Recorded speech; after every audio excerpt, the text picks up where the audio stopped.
नमस्कार मित्रांनो, सुस्वागतम. मुरंबा या मालिकेच्या आजच्या भागामध्ये अगदी मनपूर्वक मी तुमचं स्वागत करते. आजच्या भागामध्ये मात्र आता रमाने अक्षयला जी पत्रिका लिहिण्याची सांगितलेली असते, तर तेथे रमा शुभविवाह साई असं लिहायचं असतं, तर आता त्याने अक्षय हे नाव साईच्या ठिकाणी लिहिलेलं असतं. तेव्हा आता रमा हे अगदी वाचते. तेव्हा रमा म्हणते की अहो, हे तुम्ही काय लिहिलं? आता येथे अक्षयच्या जागी मात्र साई हे नाव लिहायचं होतं, म्हणून अक्षय नाव ती खुडते आणि साई हे नाव तेथे लिहिते, यांचा विवाह सोहळा. तेव्हा आता अक्षयला हे बघून खूप वाईट वाटतं आणि आता रमा पुढे म्हणते की हे बघा, आता बरोबर आहे की रमा आणि साई यांचा शुभविवाह सोहळा अगदी परफेक्ट. तेव्हा आता अक्षय मात्र रमाकडे बघत असतो. तेव्हा अक्षय म्हणतो की का तू इतकं सगळं काही करते, इतका त्रास का देते मला? मी तुझं प्रेम मिळवण्यासाठी इतके प्रयत्न करतोय, तरी सुद्धा तू असं का वागतेस? तेव्हा रमा चिडून म्हणते की मग काही करू नका, कशाला हे प्रयत्न करतात, नका करू. आज झालं आणि जे काही खरं आहे ते तुम्ही मान्य का करत नाही? का तुम्ही माझ्या आयुष्यातून कायमचे निघून जात नाहीत? सगळं मला संपवायचं आहे. तुम्ही सुद्धा शांततेत जगा आणि मला सुद्धा जगून द्या प्लीज. तेव्हा आता अक्षयच्या डोळ्यात पाणी येत असतं. खूप वाईट त्याला वाटतं, कारण रमा आज त्याला हे जे काही बोलते ते ऐकून सुद्धा तो रमाला म्हणतो की रमा, हे सगळं मी तुझ्यासाठी. परंतु रमा मात्र त्याला काही बोलून देत नाही आणि म्हणते की बास करा, पुन्हा पुन्हा मला तेच तेच नाही ऐकायचं, बास. मान्य आहे की आपलं प्रेम होतं, परंतु ते प्रेम आता संपलेलं आहे. तुम्ही आता हे मान्य करा आणि हे असल्या तुमच्या बालिशपणामुळे उरलं सुरलं प्रेम आहे तर ते सुद्धा मान्य करा. आता अक्षय म्हणतो की काय बोलतेस, हा सगळं काही तुला बालिशपणा वाटतो का? अक्षय उठतो आणि तिच्या जवळ येतो आणि तिला हा प्रश्न विचारतो. तेव्हा आता रमा रागाने परत स्वतःला आवरते आणि अक्षयकडे बघते. तर आता अक्षय म्हणतो की जो माणूस कधी आरशासमोर सुद्धा उभा राहिला नाही, तर त्याने स्वतःचं अख्खं जे काही लुक आहे ते तुझ्यासाठी बदलला. असा जो काही मेक ओव्हर आहे तर तो करून घेतला आणि हा सगळा तुला बालिशपणा वाटतो का रमा? वर्षाच्या पहिल्या दिवशी आपणच एकत्र आहोत आणि देवाच्या मनात सुद्धा तीच इच्छा आहे, मग तुला हाच बालिशपणा वाटतो का? रात्रभर जागून मी तुझ्यासाठी हे सर्व केले, तर तो तुला बालिशपणा वाटतो? आता रमा स्पष्ट बोलून दाखवते की हो, मला हा सर्व काही बालिशपणाच वाटतो आणि हे बघा, या सगळ्या गोष्टीचा माझ्या आयुष्यामध्ये काही उपयोग नाही. त्यामुळे मला आता ह्या गोष्टींचा विचारच करायचा नाही आणि ह्या सगळ्या गोष्टी मला माझ्या आयुष्यामध्ये नकोय. यापुढे मला त्या कायमच्या संपून टाकायच्या आहेत. तर आता हे ऐकून आता अक्षय म्हणतो की वा रे वा आणि हात जोडत म्हणतो की थँक्यू, बरं झालं की स्पष्टपणे तू बोललीस, त्यामुळे माझे डोळे उघडलेत आणि बरं केलं तू हे सर्व काही बोलून जाऊन दे. मी कशाला उगाच हे सर्व कष्ट घेत असेल? हे सर्व तर मी तुझ्यासाठी केलं होतं. यापुढे मी आता स्वतःला ठरवलं, कारण आता मला काही बदल स्वतःमध्ये करायचे नाहीत आणि स्वतःला सुद्धा बदलवायचे नाहीत आणि तुला सुद्धा मी काही आता अगदी असा फोर्स करणार नाही. हे जे काही तू स्वतःहून जर बोललीस, स्वतःहून तू प्रेमाची हाक मारलीस आणि आता तरच मी येईल, कारण आता हे जे काही लग्न करते ना, ते नाटक तू कायम करत बस. पुढे मी आता काही प्रयत्न नाही करणार. मी तुला सांगायला सुद्धा येणार नाही. मात्र मी तेव्हा तुला माझी किंमत जेव्हाच कळेल की जेव्हा मी तुझ्यासाठी काहीच करू शकणार नाही. तसंही आपल्यामध्ये प्रेम नव्हतं ना कधीच प्रेम आपल्यामध्ये, मग मी सुद्धा कशाला डोकं फोडू? तेव्हा आता रमाच्या डोळ्यात खळखळ पाणी येत असतं. जिला माझ्या प्रेमाची किंमत नाही आणि हे सगळं मी तिच्यासाठी करतो हे तिला कळतच नाही, मग मात्र हे सर्व मी का कशासाठी करतो आणि काय हे सर्व मी करत राहू आणि स्वतःचा अपमान करत घेत राहू? कुठल्याही चांगल्या कामाची सुरुवात मात्र गोड खाऊन करावी. तेव्हा आता अक्षयने रमासाठी जो काही पदार्थ बनवलेला असतो तो रागाने ती वाटी वगैरे घेतो आणि त्याचा एक घास घेऊन मात्र तो आणि आता तो रमाला थँक्यू असं म्हणतो, कारण हे जे काही गोड आहे तर ते आपल्या ब्रेकअपसाठी. आजपासून मात्र रमा आणि अक्षय हा चॅप्टर संपला. तेव्हा आता रडतच रमा मात्र अक्षयकडे पाहत असते. हे बघ, आता लक्षात ठेव, कारण हा तुझ्या लग्न पत्रिकेचा जो काही ड्राफ्ट आहे तर तो मी स्वतः केला, असे बोलून अक्षय तिच्याकडे बघत तेथून निघून जातो आणि रमाला मात्र खूप वाईट वाटून तिच्या डोळ्यामध्ये पाणी येत असते. तेव्हा आता रमा खूपच रडत असते आणि तिच्या डोळ्यातील पाणी आहे तर त्या लग्न पत्रिकेच्या ड्राफ्टवर तेथे पडत असते आणि रमाला इतकं वाईट वाटतं, तिला पश्चाताप सुद्धा येत असतो. ती स्वतःला आवरते. त्यानंतर आता शशिकांत बाहेरच असतो, मात्र अक्षय बाहेरच येतो आणि अक्षय बाहेर येतो, परंतु त्याच्या डोळ्यात पाणी असतं, तो रडत असतो. शशिकांत अक्षयला बघून म्हणतो की अक्षय, अरे बघ ना, काय जबरदस्त प्लॅनिंग केलं मी. तेव्हा आता अक्षय रडत आहे, आपल्या डोळ्यातील पाणी पुसतो. शशिकांत म्हणतो की अरे, इतकं मस्त प्लॅनिंग केलेलं आहे की तू आणि रमाने आज मात्र अगदी तिकडे काष्ट पठारावर जायचं आणि तिकडे मनसोक्त आनंद करून एन्जॉय करायचं. तेव्हा आता अक्षय स्पष्ट शब्दात म्हणतो की बाबा, आता मी कुठेही नाही जाणार. तेव्हा आता अक्षयच्या डोळ्यात पाणी असतं. तर आता शशिकांत विचारतो की अरे काय झालं. तेव्हा मात्र आता अक्षय स्पष्ट शब्दात सांगतो की हे बघा बाबा, आम्ही आता कुठेही नाही जाऊ शकत.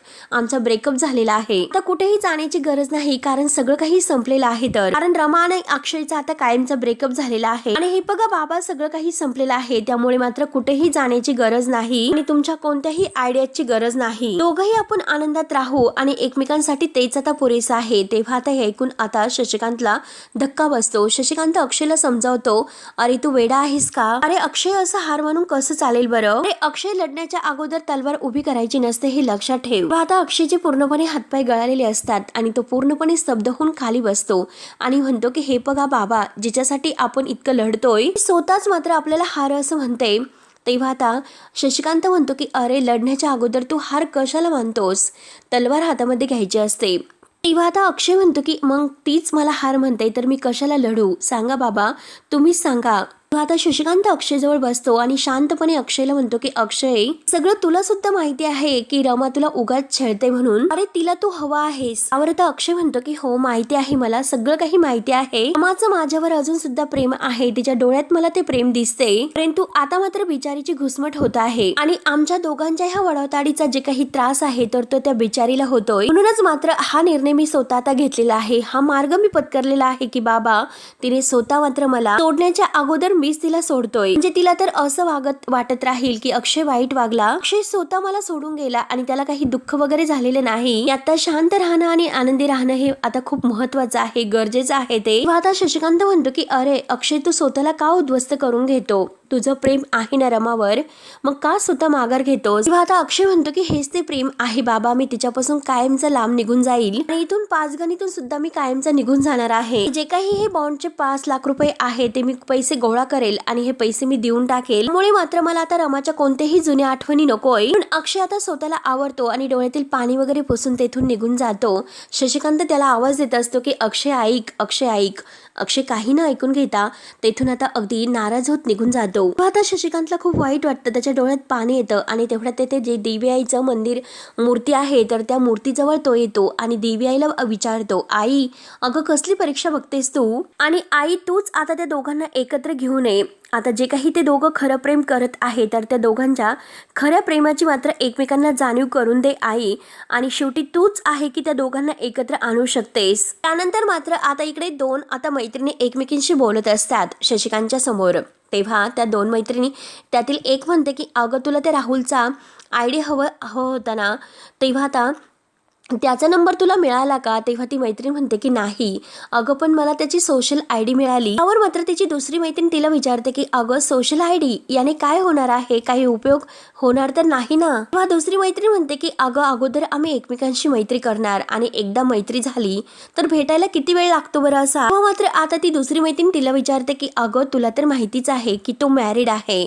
तेव्हा आता ही म्हणते की अगं मग आहे मला माहिती आहे तू मॅरिड आहे, पण त्याने काय फरक पडतो. अगं तो मॅरिड आहे, आपण तर नाही. म्हणून त्या दोघी आता एकमेकांना टाळी देत खूपच असतात. आता ह्या दोघींचं बोलणं ऐकून शशिकांत देवीला हात जोडत उभाच असतो.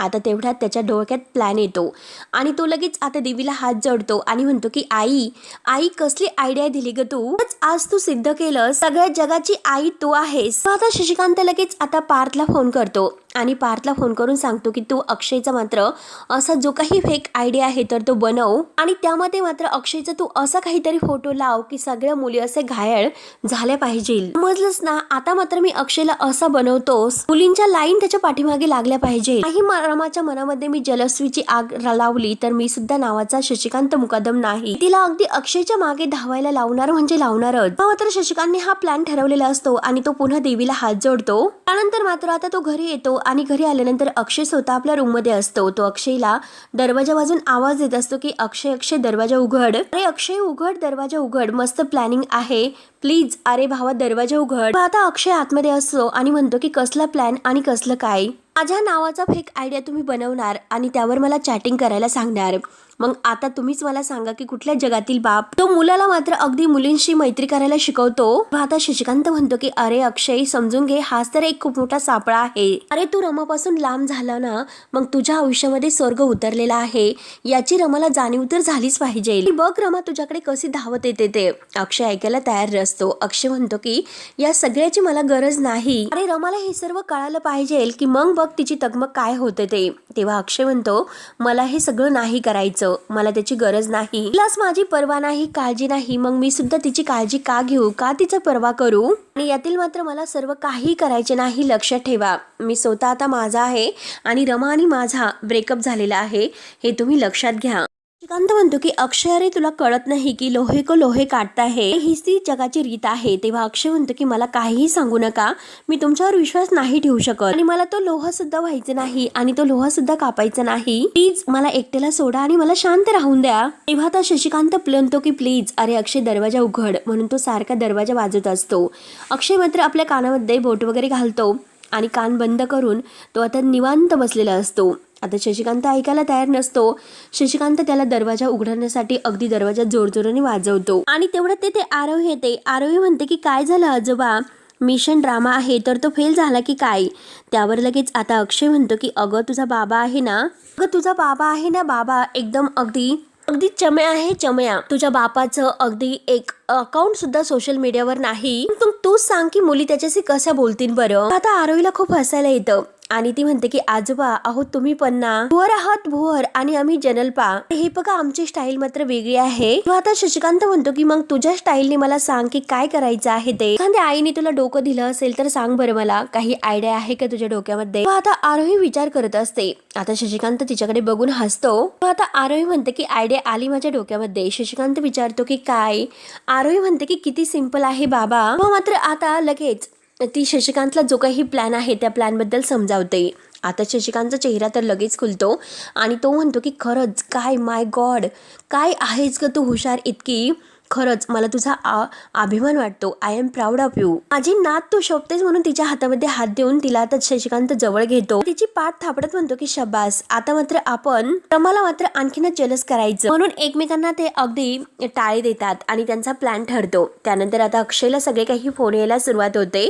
अक्षय मात्र प्रत्येक फोन आता घेत असतो आणि तो आता प्रत्येक फोन बोलत असतो. हे बघा मला मैत्री वगैरे काही करायची नाही, मला सांगा बरं नंबर वगैरे कुठून मिळाला तुम्हाला. हे बघा अहो मी तुम्हाला सांगतो की मला फ्रेंडशिप वगैरे काही करायची नाही आणि ठेवा फोन. उगाच काहीतरी बोलतात, ठेवा बरं फोन. आवळट कुठले.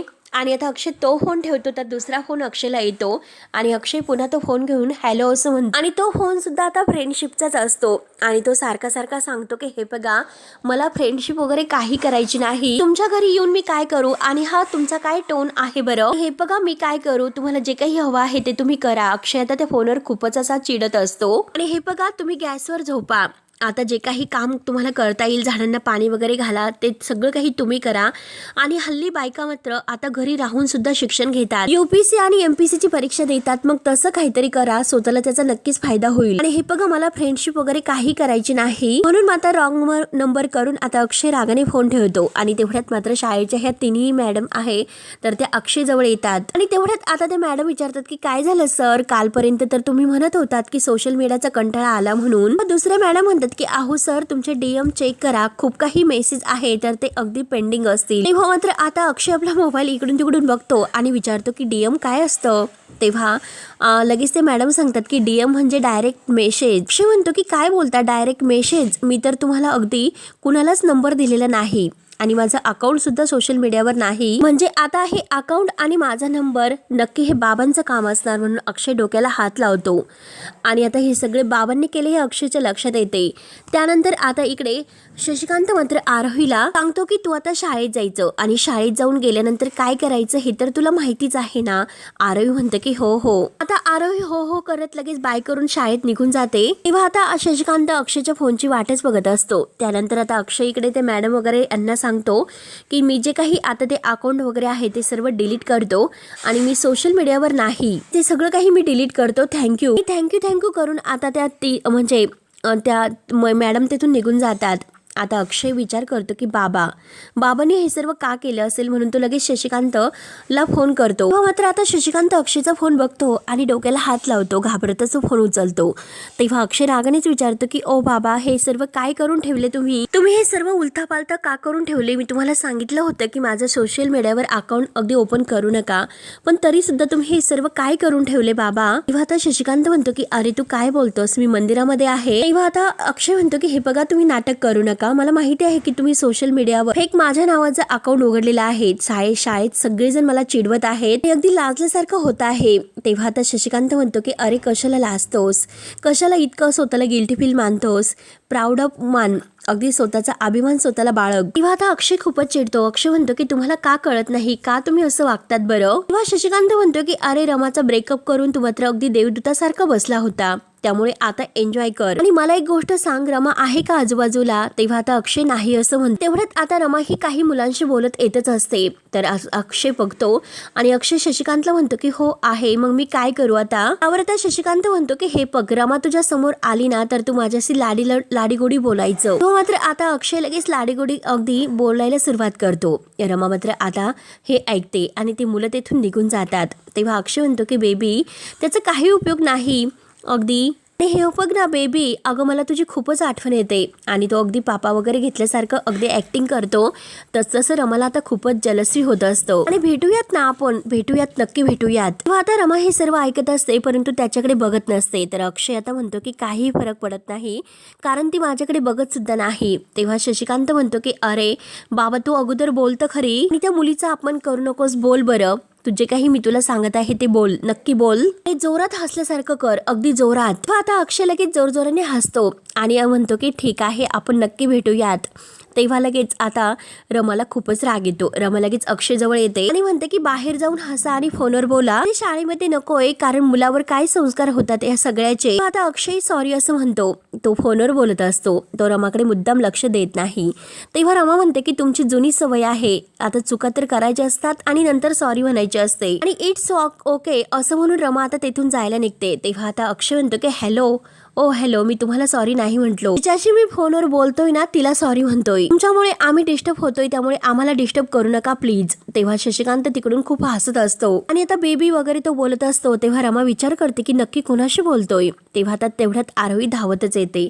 आरोही आई करत येते. आता शशिकांतने तिला अगोदर सांगितलेलं असतं की नक्की काय करायचं ते. तेव्हा आता आरोही म्हणते की अगं आई, तू सांग ना बाबाला जरा शांत बसायला. तेव्हा आता रमा विचारते की अगं काय झालं? तेव्हा आता आरोही म्हणते की अगं काल रात्रीपासून ते एका मुलीशी बोलतोय आणि नुसतं ही हु सुरू असतं, कधी कधी तर रडतो पण हसतो पण, आणि मला झोपच लागत नाही रात्रभर, याने मला रात्रभर झोपून दिलेले नाही. आता रमा म्हणते की छे ग, नाटक करत असतील, त्यांच्याशी कोण बोलणार आहे? तर आरोही म्हणते की अगं आई, तुला कळते का, फोन स्पीकरवर होता, कोणत्या तरी मुलीशी तो बोलत होता आणि ती मुलगी मात्र बाबाला आकू म्हणत होती. आता अक्षय मात्र आरोही आणि रमाचं बोलणं ऐकून टवकारून ऐकत असतो. आता रमा जेव्हा मागे वळून बघतो तेव्हा अक्षय पुन्हा फोनवर बोलण्याचं नाटक करतो. सकाळी उठल्यापासून बाबा मात्र कुणाला तरी ड्रेसचे फोटो सुद्धा पाठवतो. तेव्हा मात्र आता रमा म्हणते की आकू आणि फोटो हे सगळं कधी सुरू झालं आणि ते सगळं नवीनच आहे. तेव्हा आता अक्षय मात्र अगदी हा फोनवर किस घेतल्यासारखं सुद्धा आता करतो. सगळी ऍक्टिंग तो करत असतो आणि तसं रमा आणखीनच जलसी फील होत असते आणि इकडे शशिकांत मात्र खूप जोरजोरात हसत असते. तेव्हा आता रमाला तर खूप टेन्शन येतं. आरोही विचारते की काय झालं आई काही विचार करण्यासारखं आहे का? आता रमा स्वतःला आवरते आणि म्हणते की आरोही, हे बघ, त्यांना कुणाशी बोलायचं आहे ना, त्यांच्याशी बोलून दे, तू मात्र त्यांच्याकडे लक्ष देऊ नकोस. अक्षय मात्र आरोहीला काहीतरी खुणावतो. आरोही अक्षयकडे पाहत असते. आता रमा तिला सांगत असते, होत नाही म्हणजे काय, शाळा असते, अभ्यास असतो, होणं गरजेचं आहे, त्यामुळे तू झोपत जा, त्यांच्याकडे लक्ष देऊ नकोस, त्यांचं काय. तेव्हा आरोही म्हणते की अगं पण मी कशी झोपणार, बाबा सतत फोनवर असतो ही हो करत. आता लगेच रमा म्हणते की तू एक काम कर, पार्वती आजीजवळ जाऊन झोप, आई आजींजवळ. तेव्हा आरोही म्हणते की बरं ठीक आहे चालेल. तेव्हा आता रमा हळूच आरोहीला विचारते की ते कुणाशी बोलतात माहिती आहे का? आरोही म्हणते की अगं नाही ना, तुम्ही मात्र काढून घेऊ शकते, मी असं सांगेल की मी गेम खेळत आहे म्हणून. आता रमा मात्र अक्षयकडे बघत असते आणि अक्षय मुद्दाम आता रमा अगदी लाडीगोडी सारखं त्या फोनवर बोलत असतो, असे ऍक्टिंग तो करत असतो. आता रमा मात्र आरोहीकडे बघून म्हणते, आता मी सुद्धा बघते की नक्की हा कुणाशी बोलतोय ते, व काढूनच घेते नक्की. रमा मात्र खूपच जलसी फील झालेली असते. तर अक्षय तिच्याकडे बघून हसत असतो. तर मित्रांनो, शेवटी हा भाग येथे संपतो. पुढील भागामध्ये आता मात्र अक्षय हा जी काही पार्टी वगैरे असतं तर तेथे येतो आणि रमाला म्हणतो म्हणतो की नवीन वर्षाच्या तुम्हाला खूप खूप शुभेच्छा. तेव्हा रमा लगेच आता खुश होते आणि अक्षयच्या हातामध्ये आता रमा आणि साई यांच्या लग्नाची पत्रिका देते. आता त्यावर अक्षय मुकदम हे नावसुद्धा तिने टाकलेलं असतं आणि तारीखसुद्धा आता डिक्लेअर झालेली असते की 20/1/2026. तेव्हा आता अक्षय ती पत्रिका बघतो. रमा म्हणते की माझ्या आणि साईंच्या लग्नाची पत्रिका. आता अक्षय म्हणतो की मॅडम अहो थांबा, रिटर्न गिफ्ट तर घेऊन जा. हे बघा मॅडम, अहो तुम्ही फुगा फोडला मग आनंद समजत नसतो आणि हे बघा तुम्ही माझ्यासुद्धा लग्नाची पत्रिका घेऊन जा. म्हणून अक्षय मुद्दाम आता सोरा आणि कोण आता अक्षय आहे तर त्यांच्या लग्नाची पत्रिका रमाला देतो. रमा आता ती पत्रिका बघते आणि तिला तर धक्काच बसतो. आणि हे बघा ही तर अगदी नवीन वर्षाची सुरुवात असते, मग तुम्ही सुद्धा आता आमच्या लग्नाला नक्की यायचं बरं का, सहकुटुंब आणि सहपरिवार. तेव्हा रमा तर रागाने विचारते की कोण आहे ही सोरा. तेव्हा आता अक्षय म्हणतो की आहे एक सर्व गुण संपन्न, आता आरोहीला आई सुद्धा मिळेल आणि मला मात्र सोराची साथ. म्हणून तो आता अक्षय मुद्दाम रमाला धक्का देतो आणि तेथून जायला निघतो. तेव्हा आता रमा म्हणते की ही सोरा कोण आहे ना मला कळलंच पाहिजे. म्हणून रमा मात्र आता जे काही अक्षय बरोबर जे काही वागत आहे तर अक्षयने बरोबर तिला तिच्याच भाषेत उत्तर दिलेलं असतं आणि आता रमाला बरोबर तो आपल्याकडे खेचणारा असतो. तेव्हा आता मित्रांनो पुढे काय होतं हे बघण्यासाठी आपल्या चॅनलला नक्की तुम्ही सबस्क्राईब करत राहा. धन्यवाद.